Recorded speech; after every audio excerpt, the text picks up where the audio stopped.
GM and Ferrari are collabing, and Red Bull are going to be furious. Want to know why? Well, stick around and let's find out. The announcement following the Las Vegas Grand Prix that the sport will be welcoming an 11th team to the traveling circus has proven to be, as expected, a universally popular opinion. It turns out that getting rid of a yelling toddler does in fact help a party run smoother. However, Michael Andretti may have to endure one last slap in the face on his way out of the door. The man heralded the brand new entry in every way possible, from making enough noise to get the congressional threats thrown in the direction of the FOM and Liberty, to expanding the Andretti Racing's Empire's headquarters to accommodate a brand new state-of-the-art Formula 1 facility. The sudden departure of Michael Andretti on the eve of the team that he poured blood, sweat and tears into finally getting accepted into Formula 1 seemed suspect, as the ex-CEO and chairman of Andretti Global seemingly fell at the final hurdle. The story that has been widely pushed by all parties is that Michael merely wished to spend more time with his family, with young twins himself and grandchildren being the namesake's focus moving forward. However, the real reason is plain to see. After dragging his team all the way up the mountain to the gates of the promised land, Michael Andretti had to step aside, having trodden on too many toes on his way up to the summit. He was able to come to an agreement with now CEO Dan Taris and has been making many public showings of his support to the team moving forwards. However, it's hard to see Andretti's exit as anything other than a condition of his team's acceptance. And don't get it twisted, GM Cadillac is the team that Andretti built. All the fluff about great American brands has done the exact thing that America is most infamous for, abandoning the people whose backs built them up in favor of pedestaling the shiny and squeaky all-American hero who is doing everything they can for their country. GM Cadillac is Andretti Global's F1 team, just with every identifiable signifier that Andretti was ever there being ripped away. However, if that was the case, someone forgot to tell Ferrari, as the announcement of their multi-year engine deal with the brand new 11th team was credited to one group alone, and it wasn't GM or Cadillac. Ferrari announces a multi-year agreement starting from 2026 with Andretti Formula Racing LLC regarding the supply of power unit and gearbox to the racing team led by TWG Global and General Motors, subject to Andretti Formula Racing LLC receiving written confirmation from the FIA, F1 that its entry to the 2026 FIA Formula 1 Championship has been accepted and approved. The fact that Andretti Global is the recipient of the engine and gearbox deal with Ferrari must be a real kick in the mouth for Michael Andretti, seeing as the main claim by Liberty and FOM for rejecting Andretti Motorsport in the first place was that they would not be competitive enough and would not add anything substantial to the sport by being there. Now it appears the real reason has all but been confirmed, as the very team that was rejected has now been granted a backing from an OEM which has so often been in the top 2 fastest and reliable engine packages, as the OEM that is being brought in, which was promised with Andretti's original entry attempt, will not be available until the back end of the decade. However, while making this video, there has been a shock development, as Ferrari have altered their press release. The Maranello-based team has made alterations to their original press release, with the key omission being one name, Andretti. The attempt to scour the family name off of the announcement is yet a further kick in the mouth, with the operation now being referred to as General Motors and TWG Global, with the team name officially being Cadillac F1. So it would appear that after all, the removal of the man wasn't enough. The name which built the team from the ground also had to go. The bittersweet thing for Michael at least will be his father's involvement, with the 1978 world champion Mario Andretti continuing on as a non-executive board member and advisor, with the aim of his involvement seeming to be the continued ethos and values of the team, with him saying, "I'll help where I can, a non-executive role with the team, not involved in day-to-day operations because I don't want a job, but offering advice, inspiration and friendship wherever I can."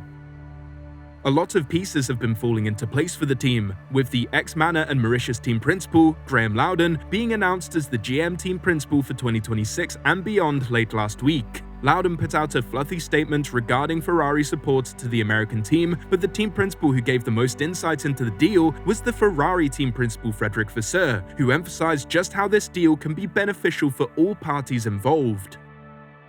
It's great to see the commitment of another American team, backed by one of the most highly respected marquees in the motor industry, at a time when Formula One is increasing in popularity in the United States. We are delighted, therefore, that we will be supplying the team with our power unit and gearbox as the basis of this technical collaboration. It means we will continue to have 2 customer teams in the championship, with all the benefit this brings in terms of technical development to Ferrari. And that does bring up an interesting point. The loss of Sauber halved the amount of external R&D that Ferrari can rely on, bringing them to a disadvantage when compared to their main OEM rival in the sport, Mercedes. With Mercedes having 2 teams under partnership agreements that are on the upwards trajectory, with McLaren seizing the constructors as an engine customer for the first time since Brawn GP's shock 2009 season, and Williams having an exciting driver partnership and tools to move upwards in the championship from next year onwards. Compared to Ferrari's customers this season, namely Haas and Sauber, Mercedes have a greater pool of quality data to chew through. Cadillac entering the fray adds an unknown entity to the equation, however all signs point towards them at least being better quality and a better run outfit than the dismal Sauber, who took 7 races to remember how to change tyres in under a minute this year. However, just because those that are involved in the engine deal are happy doesn't mean everyone else is. There's one team in particular which will likely be quite miffed at the news that Cadillac and GM are getting Ferrari support, and that is Red Bull. Now you may be thinking, how on earth are Red Bull involved in all of this? And it's actually due to quite an interesting denial that they were faced with last year. Red Bull and their Ford-backed Red Bull Powertrains program are being seen as inheriting elements from the previous Honda engine program due to the long slow goodbye between the 2 parties. Red Bull Powertrains have already been active, using the shell of Honda's old program to launch their own bespoke engines for themselves and their sister team RB, or whatever they will be called next year. However, Red Bull have insisted that their split with Honda is absolute in every sense of the word, no matter how drawn out, with the key insistence being that they are not at all benefiting from Honda's intellectual property. The key reason that they are doing this is because new OEM providers and engine manufacturers are guaranteed additional testing time in their first seasons, something which could prove to be essential for a new engine program as it attempts to keep up with the rest of the field at the dawn of the new regulations.